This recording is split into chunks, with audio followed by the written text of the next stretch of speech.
Hello guys, welcome back to my channel. This is Dimi here and today we are going to discuss one more part of vocabulary words which will help you in your writing as well as speaking parts of IELTS. आज मैं जो words लेकर आई हूँ वो कुछ ऐसे words हैं जिन्हें आप अपने राइटिंग टास्क 1, राइटिंग टास्क 2 और स्पीकिंग के अंदर यूज़ कर सकते हैं और अपने वोकेबलरी के बैंड्स को इंक्रीज़ कर सकते हैं. So let's start. हमारा फर्स्ट वर्ड है एलिविएट और एलिविएट का मतलब है रिलीव और लेसन. जब भी आपको किसी भी चीज़ को कम करने की बात करनी है basically in a positive manner तो आप एलिविएट वर्ड का यूज़ कर सकते हैं. फॉर एग्जांपल जब आप राइटिंग टास्क 2 करते हो तो उसमें एक टाइप आती है एसेस की, problem solution assess.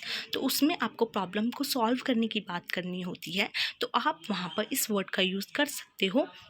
For example, there are a number of measures which can be used to alleviate this problem. I hope आपको ये वर्ड समझ में आ गया होगा. The next word is epitome. The meaning of epitome is a perfect example of something.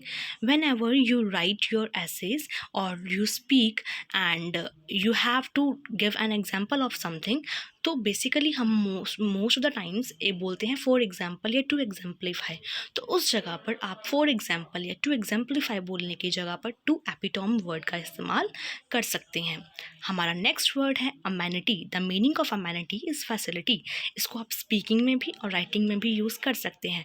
Writing task 1 के अंदर जब आप मैप्स करते हैं तो उसके अंदर बहुत बार फैसिलिटीज़ कम होती हैं और बहुत बार फैसिलिटीज़ बढ़ जाती हैं जिसको आपको अपने ऑल ओवर में भी और बॉडी पैराग्राफ में भी जो है आपको मेंशन करना पड़ता है. तो उस जगह पर आप इस वर्ड का यूज़ कर सकते हैं जैसे कि a number of amenities are included in this park after the transformation. उसके साथ साथ स्पीकिंग के अंदर भी आप इस वर्ड का यूज़ कर सकते हैं. फॉर एग्जाम्पल आपको आपके एग्जामिनर ने पूछा कि explain the facilities in your home town तो आप बोल सकते हो certainly there are numerous amenities in our hometown which fulfill our basic requirements. इस तरीके से अगर आप इस वर्ड को यूज़ करेंगे तो आपकी जो वोकेबलरी के पॉइंट्स हैं वो ज़रूर इंक्रीज़ होंगे. आपका जो नेक्स्ट वर्ड है वो है कैंडिड जिसका मीनिंग है नेचुरल, नॉट फेक या रैंडम. इसको आप स्पीकिंग में यूज़ कर सकते हैं जैसे कि आपका क्यू कार्ड था डिस्क्राइब योर फेवरेट फोटोग्राफ और योर फेवरेट ड्रेस. उसके अंदर आप बेसिकली पिक्चर्स की बात करते हैं तो इस वर्ड का यूज़ कर सकते हैं. आप बोल सकते हो that picture was a candid one. तो इस तरीके से इस वर्ड का यूज़ किया जा सकता है. हमारा जो फिफ्थ वर्ड है वो है बाब्रिक जिसका मीनिंग है very cruel. When you have to describe a personality of a person who is very mean और very cruel you can use this word barbaric. The next word is procrastinate. The meaning of procrastinate is delay. For example well my mother has always taught me to never procrastinate my work. In fact, I always do my work on time as she has taught me. इस तरीके से कोई भी line आप बोल सकते हैं. Pinnacle जिसका मतलब है पीक. राइटिंग टास्क के अंदर जब आप टास्क 1 करते हैं ग्राफ्स करते हैं तो बहुत बार ग्राफ जो है वो पीक पे टॉप पे पहुंचता है. तो उसके लिए बहुत सारे वर्ड्स हैं जिनमें से पिनैकल भी एक है और उसके साथ साथ आप अपनी जो स्पीकिंग है उसके अंदर भी इस वर्ड का यूज़ कर सकते हैं. For example corruption has reached to its pinnacle nowadays. The next word is panacea जिसका मीनिंग है something that will cure all the diseases और solve all problems and difficulties. और हम कह सकते हैं यूनिवर्सल रेमेडी. हिंदी में हम बोलते हैं ना संजीवनी बूटी सभी लोगों का इलाज है. उसी तरीके से पेनिसिया जब बहुत सारी प्रॉब्लम्स का एक ही हल हो तो हम उस जगह पर पेनिसिया वर्ड का यूज़ कर सकते हैं. For example education is panacea to all the social evils. I hope आपको ये चारों वर्ड समझ में आ गए होंगे. तो बढ़ते हैं हम अपने 9th वर्ड की तरफ जो कि है स्टैग्नेंट और इसका मीनिंग है स्टेबिलिटी. जब आप अपने ग्राफ्स करते हैं राइटिंग टास्क 1 के अंदर तो आपको कई बार डिस्क्राइब करना होता है कि जो ग्राफ है वो स्टेबल पड़ा हुआ है.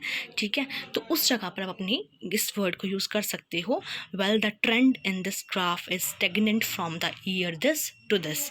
और उसकी जगह पर जब आप राइटिंग टास्क 2 करते हो तब भी आपको किसी ट्रेंड को बताना हो कि बहुत टाइम से ये चीज़ स्टेबल चली आ रही है तब भी आप इस वर्ड का यूज़ कर सकते हो. स्पीकिंग के अंदर भी जब आपको स्टेबिलिटी की बात करनी हो तो आपको स्टेगनेंट वर्ड का यूज़ करना आना चाहिए. आप इसको यूज़ कर सकते हो. The next word is aspire जिसका मीनिंग है to have a strong desire to have और डू समथिंग. जब आपके अंदर कुछ भी करने की बहुत ज़्यादा इच्छा होती है, कुछ बनने की कुछ इच्छा होती है, तो इंग्लिश के अंदर हम जो वर्ड यूज़ करते हैं उसको बोलते हैं aspire. For example, I aspire to become a professor in a renowned college. तो आप इस तरीके से इस वर्ड का यूज़ कर सकते हो। राइटिंग टास्क 2 के अंदर इसका बहुत अच्छा यूज़ हो सकता है। बहुत सारे ऐसे ऐसे आते हैं जिसके अंदर आप इसको यूज़ कर सकते हैं। अपनी स्पीकिंग के अंदर भी इसको यूज़ कर सकते हैं। लचिक का मीनिंग होता है लेज़ी। इसको आप स्पीकिंग के अंदर, अपनी राइटिंग के अंदर यूज़ कर सकते हैं। Well, my mother is, I have never seen my mother feeling lethargic. She is always active doing her own work. आपको एक क्यू कार्ड है जिसके अंदर आपको एक्टिव पर्सन को डिस्क्राइब करना है, उसमें आप इसको इस वर्ड का यूज़ कर सकते हैं। हमारा जो 12th वर्ड है वो है वल्नरेबल, जिसका मीनिंग है weak and easy to hurt physically और इमोशनली। आप इसको अनसेफ कह के भी बोल सकते हैं। वेल, जैसे एग्जाम्पल के तौर पे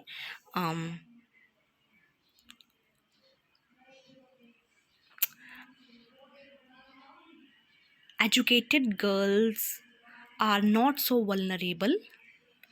ठीक है, एजुकेटेड जो गर्ल्स होती हैं उनको ईजिली हम हर्ट नहीं कर सकते फिजिकली, क्योंकि उन्हें अपने राइट्स के बारे में पता होता है, वो खुद को सेफ रखना जानती हैं। सेटबैक का मतलब होता है ड्रॉबैक। ड्रॉबैक का वहाँ तो हम बहुत ज़्यादा यूज़ करते हैं राइटिंग टास्क 2 के अंदर, और हम अपनी स्पीकिंग के अंदर भी इस वर्ड का यूज़ कर सकते हैं। रैम्पेंट, रैम्पेंट का मतलब होती है एग्जिस्टिंग और spreading everywhere which is difficult to control. इसको हम नेगेटिव टर्म के अंदर यूज़ करते हैं। Corruption is rampant nowadays. और हमारा जो नेक्स्ट वर्ड है वो है इनविंसिबल। इनविंसिबल का मतलब होता है इनकैपेबल ऑफ बीइंग डिफीटेड, जिसको हराया ना जा सके, वो इतना स्ट्रॉन्ग है जिसको हम हरा नहीं सकते। अशोका, सम्राट Ashoka was invincible and everyone was afraid of fighting him. हर कोई डरता था उनसे फाइट करने में क्योंकि उनको हराना मुश्किल था।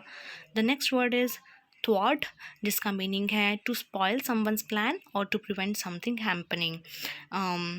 Well, I had a plan to enjoy my weekend with my friends, but Ram thwarted my plan. मेरा जो प्लान था कि मैं वीकेंड मनाऊंगा अपने फ्रेंड्स के साथ, लेकिन राम ने मेरा प्लान जो है वो स्पॉइल कर दिया। हमारा जो नेक्स्ट वर्ड है वो है प्रीमाइजेस, जिसका मतलब है एरिया विद इन बाउंड्रीज। किसी भी बाउंड्री के अंदर की एरिया की बात करो, किसी कॉलेज की, स्कूल की, इंस्टीट्यूशन की, फैक्ट्री की, तो आप इस वर्ड का यूज़ कर सकते हो। राइटिंग टास्क 1 के अंदर जब मैप्स करते हैं तब इस वर्ड का यूज़ किया जा सकता है, और आप स्पीकिंग के अंदर इस वर्ड का यूज़ कर सकते हो। For example, when I entered the premises of my school on my very first day, I was astonished to see the building. इसमें आप एस्टोनिश्ड भी एक वोकेबलरी वर्ड है जिसका मतलब होता है अचंभित होना, हैरान होना। उसके बाद है हमारा जो नेक्स्ट वर्ड है वो इनहिबिट, जिसका मतलब है टू प्रोहिबिट, पाबंदी लगाना, रोकना। और उसके बाद हमारा जो 19th वर्ड है वो है मिरियड, जिसका मीनिंग है वेरियस। जब हम राइटिंग टास्क 2 करते हैं तो हम लिखते होते हैं, इसके बहुत सारे कारण हैं, इसके बहुत सारे सॉल्यूशंस हैं। उसमें आप बोल सकते हो there are myriads of reasons behind this problem, there are myriads of solution behind this for this problem. इस तरीके से आप इस वर्ड का यूज़ कर सकते हो।